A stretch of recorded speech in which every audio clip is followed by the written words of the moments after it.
community is here tonight to say we are outraged. The truth is finally coming out. And we're here today to say enough is enough.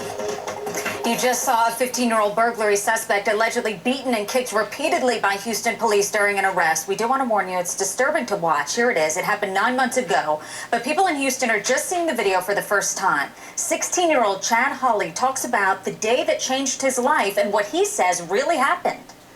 I landed on the ground, and then after that, they started waving my hands like I was resisting arrest or something, and then they just started kicking me from there, and I blanked out.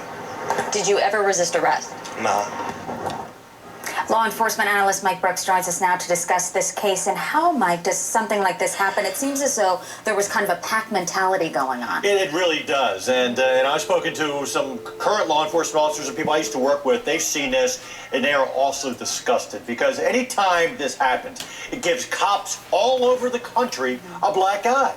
And, you've got 4 officers, and you see Chad Hawley, the 16-year-old, he gets sideswiped by the cruiser right there by the fence, and then he's on the ground, Susan. And from what I have seen, I do not see him resisting at all. Now, the one officer, one of the 4 officers, Officer Hassan, it says that he allegedly kicked him 15 times, and at least once after he was handcuffed. I don't care if he was handcuffed, he wasn't handcuffed. Yeah. There's no reason for the officers to have acted that way. And even if the suspect puts other lives in danger and the police officers who may have been either chasing him or what have you, if there's anger involved, which there usually is, and risk, what's the protocol for stopping when the suspect is down on the ground, when they're in handcuffs, when they're subdued? You use only the amount of force necessary to maintain your arrest. Now, if he's down and he's proned out, which it looked like he was,